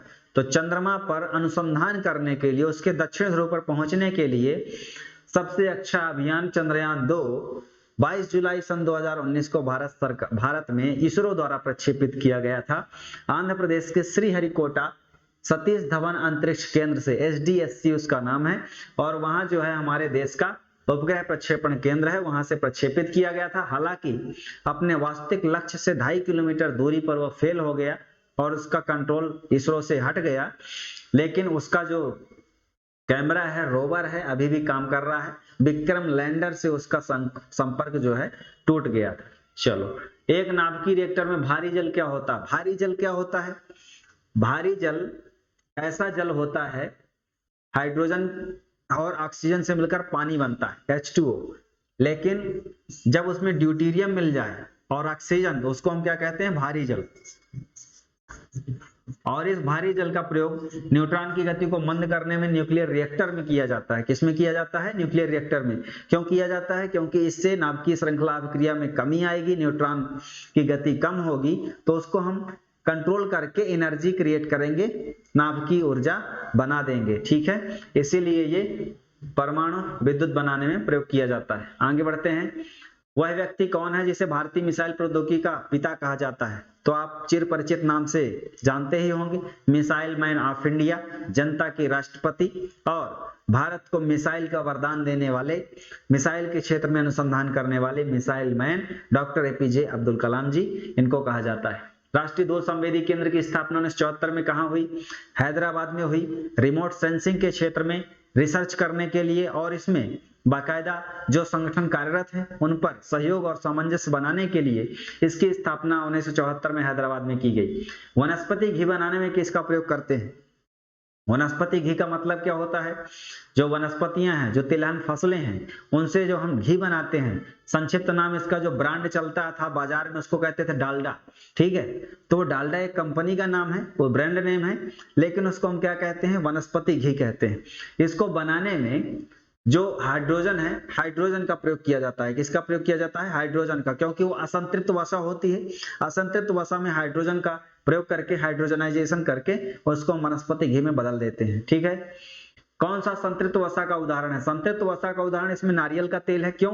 संतृप्त वसा ऐसी वसा होती है जिसमें उसका गलनांक ज्यादा होता है, यानी उसको हम पिघलाने के लिए ज्यादा टेम्परेचर देना पड़ेगा। ठीक, नारियल का तेल इनमें से संतृप्त वसा का उदाहरण है। नेक्स्ट है सरल वसा कुछ वसीय अम्ल अल्कोहलों से मिलकर बने यौगिक होते हैं। तो दोस्तों ये इसका आंसर क्या होगा? तो सरल वसा कुछ वसीय अम्लों के अल्कोहलों से मिलकर बने होते हैं, ये गलत है। इसकी जगह होना चाहिए संयुक्त। ठीक है, ये संयुक्त वसा का मतलब है सरसों का तेल, तिल का तेल संयुक्त वसा के उदाहरण है? नहीं, ये सरल वसा के उदाहरण है। किसके हैं? सरल वसा के। तो इसका क्या हो जाएगा? ना तो एक ना तो दो, दोनों गलत है। दोनों स्टेटमेंट क्या है? गलत है। ठीक है, चलो, न्यूटन के गति के नियमानुसार कोई भी वस्तु तब तक अपनी विरामावस्था में रहती है जब तक उस पर कोई बाह्य बल आरोपित ना किया जाए। सही है। संवेग में परिवर्तन की दर आरोपित बल के व्युत्क्रमानुपाती होती है, ये गलत है। ठीक है, ये स्टेटमेंट गलत है। न्यूटन का सेकंड नियम कहता है कि संवेग में परिवर्तन की दर उस पर आरोपित बल के अनुक्रमानुपाती होती है, न कि व्युत्क्रमानुपाती। और ये वाला सही है, कोई वस्तु गतिमान है तो गतिमान ही रहेगी। आप मार दिए छक्का तो गेंद मैदान में चल रही है तो चलती ही रहेगी, लेकिन वो जो जमीन का घर्षण है वो उसमें लग जाता है, इसलिए वो रुक जाती है, न जाती रहेगी। ठीक है, चलो, किसके द्वारा बताया गया है कि संतुलन की अवस्था में द्रव का दबाव चारों तरफ बराबर होता है? तो पास्कल ने दाब का नियम दिया था और इसने बताया कि संतुलन अवस्था में द्रव का दाब जो है चारों तरफ क्या होता है? इक्वल होता है। ठीक है, चलो, निम्न में से प्राकृतिक चयनवाद क्या कहा जाता है? तो दोस्तों डार्विनवाद को कहा जाता है प्राकृतिक चयनवाद। मतलब जब जीवों का विकास हुआ था उस समय जो प्रजातियां जहां जिस वातावरण माहौल में अपने आप को अनुकूलन के हिसाब से अनुकूलित कर लिया, मौसम में अपना जो सामंजस्य बिठा लिया, उसके अनुसार उनकी उत्पत्ति आगे बदलती गई, जैव विकास होता गया। तो इसको हम प्राकृतिक चयनवाद को क्या कहेंगे? डार्विनवाद। ठीक है। शरीर की मूलभूत इकाई को सेल नाम के इस वैज्ञानिक ने दिया था। तो कोशिका को यानी सेल को शरीर की मूलभूत संरचनात्मक और कार्यात्मक इकाई कहते हैं। और यह जो सेल नाम है, इस नामकरण करने का श्रेय रॉबर्ट हुक नामक वैज्ञानिक को जाता है। सन 1665 में इन्होंने क्या नाम दिया था? कोशिका। ठीक है। गोल्जी इकाई क्या होता है? गोल्जी इकाई एक कोशिकांग होता है और इसका काम होता है प्रोटीन या अन्य अणुओं का यातायात नियंत्रित करने। हमारे शरीर में जो कोशिका के अंदर बहुत सारे प्रोटीन और अन्य पदार्थों का आदान प्रदान होता है, परिवहन होता है, उसका ट्रैफिकिंग का काम या इसका काम यातायात करने का होता है गोल्जी इकाई को, गोल्जी बॉडी को। ठीक है। चलिए आगे बढ़ते हैं। इसमें एक तरफ दिया हुआ है स्टेटमेंट और दिया है कुछ अनुसंधान संस्थानों का नाम और उनके हेडक्वार्टर कहाँ हैं। केंद्रीय औषधि अनुसंधान संस्थान पहले का हो जाएगा लखनऊ। औषधि अनुसंधान संस्थान कहाँ है? लखनऊ में है। केंद्रीय चर्म अनुसंधान मतलब चमड़े के बारे में अनुसंधान करने के लिए कहाँ है ये? तो ये है चेन्नई में, तमिलनाडु में। ठीक। समवेत औषधि अनुसंधान, औषधि के बारे में और बहुत सारी जो नए नए नवाचार हैं, नई सारी औषधियां हैं, उनके बारे में खोज करने के लिए हिमालयी क्षेत्र में, जम्मू कश्मीर में अनुसंधान सेंटर है। भारत पेट्रोलियम संस्थान ये कहाँ है? देहरादून में। और ONGC oil and natural gas corporation ये भी कहाँ है? देहरादून में है। ठीक है। उत्तराखंड की राजधानी है देहरादून। आगे बढ़ते हैं। एक तरफ दिया है जैवमंडल क्षेत्र और स्थापना वर्ष, हमें मिलान करना है कि कब इसकी स्थापना हुई। जैवमंडल आरक्षित क्षेत्र क्या होते हैं? जैवमंडल आरक्षित क्षेत्र ऐसे क्षेत्र होते हैं जहां की जीव विविधता को, जहां की जैव विविधता को बचाने के लिए सरकार द्वारा बहुत सारे संरक्षणात्मक उपाय किए जाते हैं और उनके विकास के लिए फंड मुहैया कराया जाता है। क्यों? क्योंकि उस क्षेत्र विशेष में पारितंत्र को बढ़ावा देने के लिए, पर्यावरण संतुलन को बढ़ावा देने के लिए, ठीक है, पर्यटन को बढ़ावा देने के लिए वो सहायक हो सकते हैं। इसलिए इनकी स्थापना की गई। भारत में पहला जो बायोस्फीयर रिजर्व है नीलगिरी है, तमिलनाडु में, 1986 में किया गया था। सही है। नंदा देवी 1988 में किया गया। सही है। कंचनजंगा सन 2000 में किया गया। बिल्कुल सही है। अचानक मार 2005 में किया गया था अमरकंटक में। ये भी बिल्कुल सही है। तो ये इसके सभी आंसर सही हो जाएंगे। चलो नेक्स्ट है, भारत में जैव विविधता का द्वार उपमा किस क्षेत्र को प्रदान की गई है? तो जो पूर्वोत्तर भारत के राज्य हैं, हमारे जो नॉर्थ ईस्ट इंडिया है जिसमें 7 राज्य हैं, उन 7 राज्यों को 7 बहनों के नाम से जाना जाता है। ठीक है। जो पश्चिम बंगाल के सिलीगुड़ी कॉरिडोर से अलग होता है पूरा, तो उन पूर्वोत्तर राज्यों को वो हिमालयन राज्य हैं और हिमालयी राज्य में जैव विविधता ज्यादा है, वहां खनिज संसाधन भी ज्यादा है, जैसे डिगबोई असम में, ठीक, एक तेल कुआं है वहां।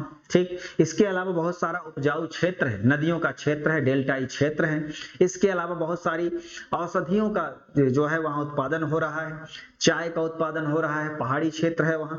ठीक है। तो पूर्वोत्तर के राज्यों को जैव विविधता का द्वार कहा जाता है। वहां चेरापूंजी जो है, मासिनराम जो है, मेघालय में सर्वाधिक वर्षा वाला स्थान है, इसलिए इनको हम जैव विविधता के क्षेत्र में उपमा दी जाती है कि वो जैव विविधता के द्वार है। राष्ट्रीय उद्यान पक्षियों का स्वर्ग के नाम से किसको जाना जाता है?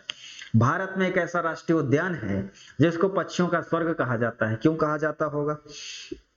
क्योंकि पक्षियों के निवास के लिए, पक्षियों के रहने के लिए सबसे अच्छा वातावरण उपलब्ध कराता होगा, और वह वातावरण जो है केवलादेव घाना राष्ट्रीय उद्यान राजस्थान में मिलता है और यहाँ प्रवासी पक्षी भी भारत आते हैं, इसलिए यह पक्षियों का स्वर्ग कहलाता है।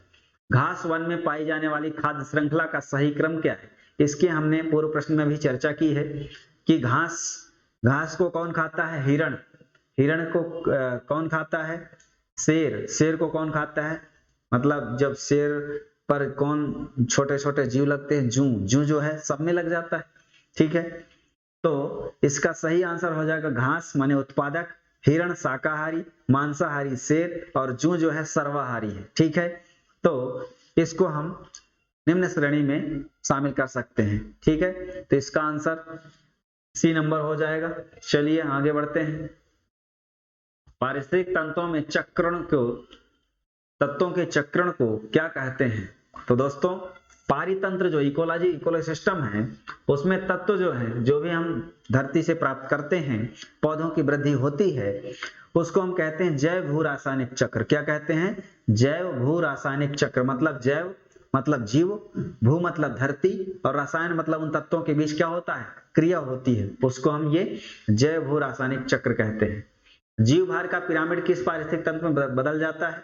तो ये तालाब में बदल जाता है। ठीक, स्थल में ऐसे रहता है और यहाँ ऐसे। क्यों? क्योंकि यहाँ जो तालाब है, तालाब में जो पारितंत्र है उसका पिरामिड उल्टा है, ऐसे हो जाता है। स्थल में कैसे रहता है? स्थल में इस तरीके का रहता है, यानी यहाँ जो क्या बोलते हैं, जो जीव होंगे वो छोटे छोटे होंगे, और एक बड़ा जीव होगा हाथी, सबसे बड़ा मान सकते हैं, या और भी।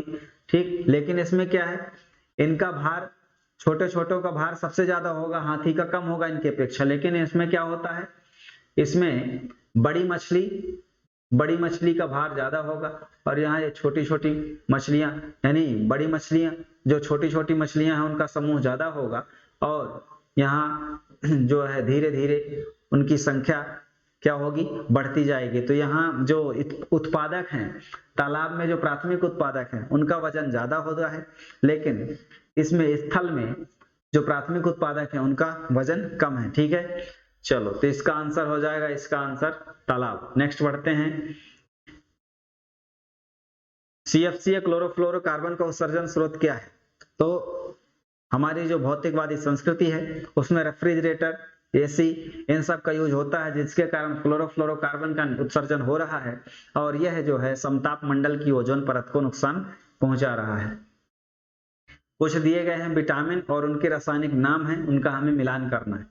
विटामिन ए को कहा जाता है रेटिनॉल, विटामिन सी को कहा जाता है एस्कॉर्बिक एसिड, विटामिन B2 को कहा जाता है राइबोफ्लेविन, विटामिन के को कहा जाता है फाइलोक्विनोन। ठीक है, तो इस तरीके से इनका नामकरण है, ध्यान रखेंगे। आगे बढ़ते हैं।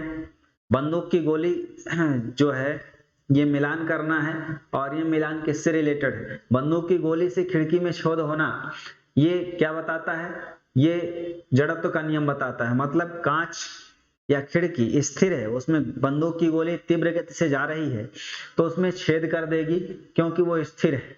ठीक है, कांच या लकड़ी स्थिर, उसमें गोली गई और उसमें छेद कर दी। ठीक, क्योंकि वो बाहरी बल लग रहा है। कैच लेते समय खिलाड़ी का हाथ पीछे खींचना, तो इसका आंसर हो जाएगा, यहां संवेग होना चाहिए, आवेग लिखा है, संवेग।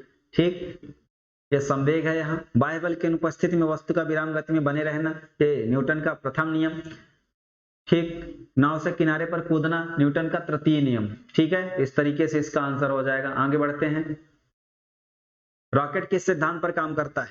तो दोस्तों, रॉकेट में जो बल लगता है, जो उसमें प्रणोद बल होता है, वो कैसा होता है? तो जब रॉकेट नीचे से यानी धरती से ऊपर जाता है तो उसमें थ्रस्ट लगता है। थ्रस्ट मतलब दबाव। तो जितना तीव्र गति से वह ऊपर की ओर बढ़ेगा, उतना तीव्र गति से वो पीछे की ओर दबाव डालेगा, जिसको हम कहते हैं थ्रस्ट। और इस थ्रस्ट को जो संवेग संरक्षण का नियम लगता है, उसमें न्यूटन का तृतीय नियम भी लगता है। न्यूटन का तृतीय नियम क्या कहता है? क्रिया के बराबर परंतु विपरीत दिशा में परिमाण के बराबर प्रतिक्रिया होती है, उतना ही बल नीचे लगता है। इसीलिए जो जहां स्टेज बनाया जाता है रॉकेट प्रक्षेपण का, बहुत मजबूत होता है, वो उसको सह सके। ठीक है, और उसमें इतने ऐसे ईंधन लगाए जाते हैं जिसमें बराबर थ्रस्ट मिल सके। ठीक है, चलो आगे बढ़ते हैं। विद्युत ऊर्जा का प्रकाश ऊर्जा में रूपांतरण, बहुत सारे ऐसे ऑपरेटर्स दिए हुए हैं जिनके माध्यम से हमें ऊर्जा का परिवर्तन देखने को मिलता है। और ऊर्जा संरक्षण का नियम ही है कि ऊर्जा ना तो नष्ट होती है, ना ही उत्पन्न होती है, केवल रूपांतरित होती है। ठीक है, प्रकाश विद्युत ऊर्जा का प्रकाश ऊर्जा में रूपांतरण क्या होता है? ये होता है बल्ब से। गतिज ऊर्जा का विद्युत ऊर्जा में रूपांतरण किसमें होता है? तो गतिज ऊर्जा जो है विद्युत ऊर्जा में बदलती है डायनेमो जनरेटर से, ऊष्मीय ऊर्जा प्रकाश ऊर्जा में बदलती है लालटेन से। विद्युत ऊर्जा का ध्वनि ऊर्जा में होता है लाउड स्पीकर से। ठीक है, इसका आंसर हो जाएगा। नेक्स्ट बढ़ते हैं, किसी पदार्थ को एक अवस्था से दूसरी अवस्था में कैसे बदला जा सकता है? तो दोस्तों उसकी हम अवस्था को कैसे बदल सकते हैं? तो ऊष्मीय ऊर्जा को अवशोषित और विकिरित करके। जैसे कैसे इसको हम कर सकते हैं? जैसे आप बर्फ लिए और उसको गर्म किए तो क्या बन गया? पानी। और इसको गर्म किए तो क्या बन गया? वाष्प। और इसको जब कूल करेंगे तो वाष्प से पानी और पानी से बर्फ बन जाएगा। ठीक है, तो इस तरीके से इसका आंसर हो जाएगा। आगे बढ़ते हैं। हाँ, कुछ दिया हुआ है उदाहरण, उनका मिलान करना है, उस विधि से कौन सा उदाहरण रिलेटेड है। अपोहन क्या होता है? अपोहन मतलब शुद्धिकरण करना। ब्राउनी गति टेढ़ी मेढ़ी गति होती है। जैसे कोई घर है और यहाँ से एक गति आ रही है, यानी आप धुएं देखेंगे जब प्रकाश की किरण बन जाती है। घर में कच्चे घर बने होंगे, वहां से एक छप्पर से कोई प्रकाश किरण घर के अंदर आए तो आप देखिएगा उस प्रकाश किरण के लाइन में बहुत सारे छोटे छोटे कणों की गति होते हैं, टेढ़े मेढ़े गति करते हैं, उसको हम ब्राउनी गति कहते हैं। टिंडल प्रभाव से मतलब है कोलाइडी विलियन की विधि। पेप्टीकरण की जगह हो जाना चाहिए ये प्रकीर्णन। प्रकीर्णन से मतलब है आकाश का नीला रंग होना। ठीक है, प्रकीर्णन है पेप्टीकरण की जगह, उसको थोड़ा सा आप सुधार लेंगे। आगे बढ़ते हैं, कुछ यौगिक दिए हुए हैं, उनका संबंध किससे है वो बताना है। चिली साल्टपीटर का संबंध है सोडियम, फ्लोरस्पार का संबंध है कैल्शियम से, कैलमाइन का संबंध है जिंक से, सिंदूर का संबंध है पारा से। ठीक, चल आगे बढ़ते हैं। पोटेशियम ब्रोमाइड, बहुत सारे जो पदार्थ हैं जो उपयोग होते हैं कहीं। पोटेशियम ब्रोमाइड का प्रयोग करते हैं फोटोग्राफी में। फोटोग्राफी में जो प्रिंट होता है उसके कारण जो उसमें अभी जो यौगिक प्रयोग करते हैं उसको हम पोटेशियम ब्रोमाइड कहते हैं। पोटेशियम नाइट्रेट जो होता है KNO3 बारूद में प्रयुक्त होता है विस्फोटक के रूप में। पोटेशियम सल्फेट जो होता है ये उर्वरक के रूप में होता है। ठीक है, आप NPK पढ़े होंगे, पोटेशियम सल्फेट पोटेशियम होता है। ठीक, इसमें मोनो पोटेशियम टार्टरेट ये बेकरी में, ठीक है, ब्रेड बनाने में बेकरी उद्योग में होता है इसका प्रयोग। चलो तो हो गया इसका आंसर। नेक्स्ट, स्टेनलेस स्टील बनाने में लोहे के साथ प्रयोग होने वाली महत्वपूर्ण धातु कौन सी है? दोस्तों स्टेनलेस स्टील एक मिश्र धातु होती है और इस मिश्र धातु को बनाने में मिश्र धातु अच्छी मजबूत हो जाती है और इसमें 3 का मिश्रण होता है और वो 3 मिश्रण के रूप में जो होती हैं धातुएं वो हैं स्टेनलेस स्टील में लोहा होता है यानी Fe प्लस, क्रोमियम होता है यानी Cr और निकिल होता है यानी Ni। लोहा होता है लगभग 70%, क्रोमियम होता है लगभग 20% और निकिल होता है लगभग 10%। इन तीनों का मिश्रण स्टेनलेस स्टील कहलाता है, ध्यान रखिएगा। एक और ये एक मिश्र धातु है। हाँ, अब यहाँ जो नामकरण है वो इस आधार पर दिया गया है कि इसका मिलान कैसे होगा। जल गैस किसको कहते हैं? हाइड्रोजन और कार्बन मोनोऑक्साइड, मतलब CO और H2 क्या हो जाएगा? जल गैस। प्रोड्यूसर गैस क्या होता है? प्रोड्यूसर गैस जो है ये हो जाएगा CO प्लस N2, ये प्रोड्यूसर गैस कहलाएगा। कोल गैस कहलाएगा क्या? हाइड्रोजन नहीं, इसका कोल गैस का आंसर हो जाएगा ये मीथेन, हाइड्रोजन, कार्बन मोनोऑक्साइड। ठीक है, इसमें सब मिल जाएंगे तो ये क्या बन जाएगा? ये बन जाएगा कोल गैस। और मार्स गैस क्या होगी? मार्स गैस मीथेन को कहते हैं, CH4 को कहते हैं। ठीक है, CH4। चलो आगे बढ़ते हैं। अम्लों का राजा किसे कहा जाता है? सल्फ्यूरिक अम्ल को, H2SO4 को अम्लों का राजा कहा जाते हैं। क्यों? क्योंकि इसका सर्वाधिक औद्योगिक उपयोग है, सबसे ज्यादा इसका उपयोग किया जाता है, सबसे ज्यादा महत्व है, इसलिए इसको हम अम्लों का राजा कहते हैं। और सुमेलित करें वायु प्रदूषक प्रभावित अंग, तो बहुत सारे वायु प्रदूषक हैं जो हमारे इलेक्ट्रॉनिक वेस्ट, ई वेस्ट से उत्पादित होते हैं और उनसे हमारा मानव शरीर प्रभावित होता है। एस्बेस्टस से फेफड़ा प्रभावित होता है, सीसा से उदर रोग, उदर मतलब पेट संबंधी बीमारियां, पारा से मस्तिष्क प्रभावित होता है, कार्बन मोनोऑक्साइड से जो है रक्त धाराएं प्रभावित होती हैं। हीमोग्लोबिन के साथ अभिक्रिया करके कार्बोक्सी हीमोग्लोबिन बनता है कार्बन मोनोऑक्साइड से, और वो कार्बोक्सी हीमोग्लोबिन जो बन जाता है उसके कारण हमारा ऑक्सीजन में रक्त में ऑक्सीजन का संचार है वो अवरुद्ध हो जाता है, व्यक्ति की मृत्यु भी हो जाती है। ठीक है, चलो तो इस तरीके से हमने इसमें देख लिया। आगे बढ़ते हैं। कुछ हार्मोन हैं और संबंधित ग्रंथियां हैं जहां से ये हार्मोन स्रावित होते हैं। जनन ग्रंथि से कौन सा हार्मोन स्रावित होगा? Progesterone, sex hormone. ठीक। पीयूष ग्रंथि से क्या होगा? वृद्धि हार्मोन। ठीक। अग्नाशय से क्या होगा? Insulin hormone. अधिवृक्क से क्या होगा? कॉर्टिसोल। ठीक है, कॉर्टिसोल इससे स्रावित होगा। चलो आगे बढ़ते हैं। इसमें कुछ बीमारियां दी हैं और उनके तरफ दिया है कि उसका रोग कारक क्या है। प्लेग किससे होता है? एड्स किससे होता है? एड्स जो है विषाणु से होता है। गंजापन कवक से होता है। मलेरिया प्रोटोजोवा से होता है। और प्लेग जो है जीवाणु से होता है। ठीक, तो ये ध्यान रखना है आपको कौन सा रोग किससे होता है। चलो, यदि एक व्यक्ति रिकेट्स से पीड़ित है तो उस व्यक्ति में किस विटामिन की कमी है? तो विटामिन डी की कमी से होता है रिकेट्स। विटामिन डी की कमी से क्या होता है? रिकेट्स, उसकी हड्डियां कमजोर हो जाती हैं। ठीक है, चलो आगे बढ़ते हैं। एक तरफ दिया है संस्थानों के नाम, दूसरी तरफ उनका स्थान का नाम। सूक्ष्म जीव प्रौद्योगिकी संस्थान, राष्ट्रीय पर्यावरण अभियांत्रिकी संस्थान, राष्ट्रीय धातुकर्म प्रयोगशाला, राष्ट्रीय भौतिक प्रयोगशाला। सूक्ष्म जीवों के संबंध में टेक्नोलॉजी विकसित करने के लिए चंडीगढ़ में रिसर्च सेंटर है। राष्ट्रीय पर्यावरण अभियांत्रिकी संस्थान नीरी, NEERI, ये है नागपुर में।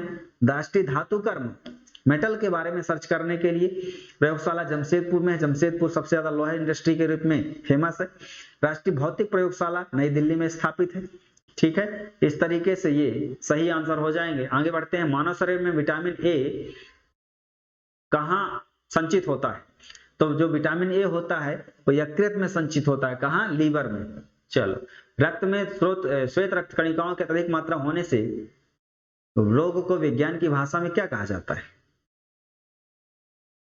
तो ल्यूकेमिया कहा जाता है जब WBC में रक्त कणिकाओं की मात्रा जो है रक्त में ज्यादा हो जाती है, WC की मात्रा अधिक हो जाती है। हालांकि WC क्या होता है?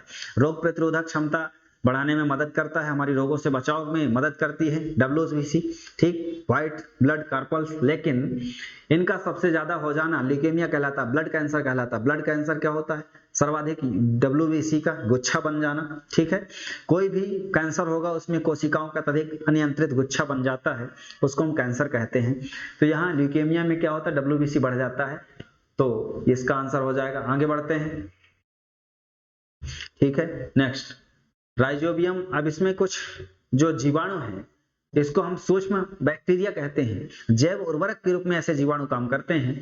और किसमें पाए जाते हैं ये बताना है। लिग्यूमिनोसोरम जो है मटर में पाया जाता है ये जीवाणु, जो नाइट्रोजनीकरण करता है पौधों में। फैसिथोली मूंग में पाया जाता है। जेपोनियम सोयाबीन में पाया जाता है। और बेडीरोइजोइवियम लोबिया में पाया जाता है। ठीक, और ये जो हमने जीवाणुओं की बात करी, ये क्या करते हैं? पौधों में जो मिट्टी है, मिट्टी से नाइट्रोजन लेकर पौधों में देते हैं। नाइट्रोजन का नाइट्रीकरण करते हैं। नाइट्रोजन पौधे डायरेक्ट नहीं लेते, उसका नाइट्रीकरण के रूप में उपयोग करते हैं। ठीक है, और मनुष्य जो है, मनुष्य को तो ऑक्सीजन के साथ नाइट्रोजन भी मिल जाता है, क्योंकि वायु में जो है मिश्रण है सभी गैसों का। परमाणु रिएक्टर क्या है? आणविक भट्ठी है, परमाणु भट्ठी है। ठीक है, और इसमें जो है यूरेनियम, प्लूटोनियम जैसे ईंधनों का प्रयोग करके हम बिजली बनाते हैं, जिसको परमाणु विद्युत कहते हैं। एक तरफ दिया है मात्रा को, दूसरी तरफ दिया है उससे मापने वाला चीज। एनीमोमीटर से क्या मापते हैं? वायु का वेग मापते हैं। सिस्मोग्राफ से भूकंप मापते हैं। बैरोग्राफ से वायुमंडलीय दाब मापते हैं। हाइग्रोमीटर से वायुमंडल की आर्द्रता को मापते हैं। ठीक है, तो ये यंत्र हैं जिनके माध्यम से इनका मापन करते हैं। दूध का पीएच मान कितना होता है? दूध का पीएच मान 6.4 से 6.8 तक होता है। ठीक है, इसका पीएच मान होता है 6.4 से 6.8 तक। इसमें ये वाला आंसर सही है। ठीक, चलो आगे बढ़ते हैं। फाइकोलॉजी में किसका अध्ययन होता है? फाइकोलॉजी शैवालों का अध्ययन है। शैवालों का अध्ययन फाइकोलॉजी कहलाता है। ठीक, मानव की आंत में पाया जाने वाला जीवाणु कौन सा होता है? E coli. ई कोलाई जो है मानव की आंत में पाया जाने वाला जीवाणु है, और यह जो है कृमि के रूप में पाया जाता है। कभी कभार ये ज्यादा नुकसानदायक भी हो जाता है, ठीक, शरीर के लिए। तो ये प्राकृतिक रूप से पाया जाता है, ई कोलाई इसको कहते हैं। किस पारिस्थितिक तंत्र में सबसे बड़ी संख्या होती है? तो प्राथमिक उत्पादकों की। ठीक है, किस पारितंत्र में सबसे ज्यादा संख्या होती है? प्राथमिक उत्पादकों की। प्राथमिक उत्पादक कौन होते हैं? पौधे। पौधे में सब आते हैं, वनस्पतियां, घास, छोटे छोटे जो वनस्पतियां हैं उनको भी लेते हैं, तो सबसे ज्यादा उनकी संख्या है। और जो प्राथमिक उत्पादक है पौधे हैं, पौधों को क्या कहते हैं? प्राथमिक उत्पादक कहते हैं। ठीक है, निम्नलिखित विटामिनों में किसमें कोबाल्ट होता है? विटामिन B12 में कोबाल्ट पाया जाता है। क्या पाया जाता है? कोबाल्ट। विटामिन B12 में कोबाल्ट होता है, ध्यान रखिएगा। ठीक, आगे बढ़ते हैं। इसमें मिलान करना है, एक तरफ दिया है विटामिन और दूसरी तरफ दिया है बीमारी का नाम। ठीक है, तो इसका आंसर क्या होगा? इसका आंसर हो जाएगा रतौंधी, विटामिन A की कमी से होता है। स्कर्वी विटामिन C की कमी से होता है, मसूड़ों में सूजन हो जाना। ठीक, रिकेट्स हड्डियां प्रभावित होना, शरीर की वृद्धि रुक जाना। विटामिन D रक्ताल्पता, एनीमिया, ये जो है विटामिन B12 ये जो है इससे रिलेटेड है। ठीक है, तो विटामिन B12 रक्ताल्पता, एनीमिया समस्या होती है। विटामिन B12 मिल जाए तो एनीमिया नहीं होगा, यानी रक्ताल्पता की समस्या नहीं होगी। विटामिन C आंवला वगैरह खट्टी चीजों को खाना चाहिए, उससे स्कर्वी यानी दांतों का रोग दूर होता है। ठीक, विटामिन A, विटामिन D, सूर्य का प्रकाश यानी धूप लेना चाहिए। तो हमारे शरीर में जो शरीर है हमारा, उसको सामंजस्य करके सूर्य के प्रकाश के साथ मिलकर विटामिन D का निर्माण करते हैं। रक्ताल्पता जो है विटामिन B12 का स्रोत हमें ग्रहण करना चाहिए। तो इस तरीके से जो बीमारियां हैं जो किन्हीं तत्वों की कमी से होती हैं, ऐसे रोगों से हम बच सकते हैं। ठीक है, हमारे वातावरण में बहुत सारी ऐसी खाने पीने की चीजें हैं जिन्हें हम प्राकृतिक रूप से ग्रहण करें, औषधि के रूप में वो सहायक सिद्ध होती हैं। ठीक है, जैसे तुलसी का पत्ता डालकर हमें चाय पीना, ये भी हमें जो बैक्टीरिया है, बैक्टीरिया से लड़ने में मदद करता है और ऐसी बीमारियों से हमारी रक्षा होती है। ठीक दोस्तों, इस तरह से हमारी यह विज्ञान की आज 100 प्रश्नों की श्रृंखला समाप्त हुई, जिसमें हमने फिजिक्स, केमिस्ट्री, बायोलॉजी से संबंधित महत्वपूर्ण तथ्यों को यहाँ देखा। और आने वाले सेशन में हम फिर से एक नए सब्जेक्ट के 100 प्रश्नों की कड़ी को लेकर सामने आएंगे। आपको हमारा यह वीडियो कैसा लगता है और आपके कोई अच्छे सुझाव हो तो हमें जरूर भेजें। दोस्तों, आने वाले समय में हम और विविध विषयों को लेकर 100 प्रश्नों की लगातार सीरीज 100 दिन तक लाने वाले हैं, और यह वीडियो आपके आगामी परीक्षाओं में महत्वपूर्ण कड़ी के रूप में साबित होंगे। और जीएस, जिसको हम सामान्य अध्ययन, सामान्य विज्ञान या सामान्य ज्ञान का जो विषय मानते हैं, उससे संबंधित सबसे महत्वपूर्ण तथ्यों को यहाँ हम कवर करेंगे। और आने वाली एमपीपीएससी प्री 2022 के लिए तो यह सबसे रामबाण है, और इसके अलावा भी जो एमपी में या अन्य परीक्षाएं, वनडे एग्जाम हो रहे हैं देश में, उनके लिए हमारा यह वीडियो आपके लिए बहुत सफलतादायक सिद्ध हो सकेगा। दोस्तों, हमसे जुड़े रहिए और अपना प्यार हमसे बनाए रखें। धन्यवाद, जय हिंद। स्वागत आपका नरेंद्र सिंह सोमवंशी कौटिल्य एकेडमी आपकी सहायता के लिए हमेशा प्रतिबद्ध रहेगी।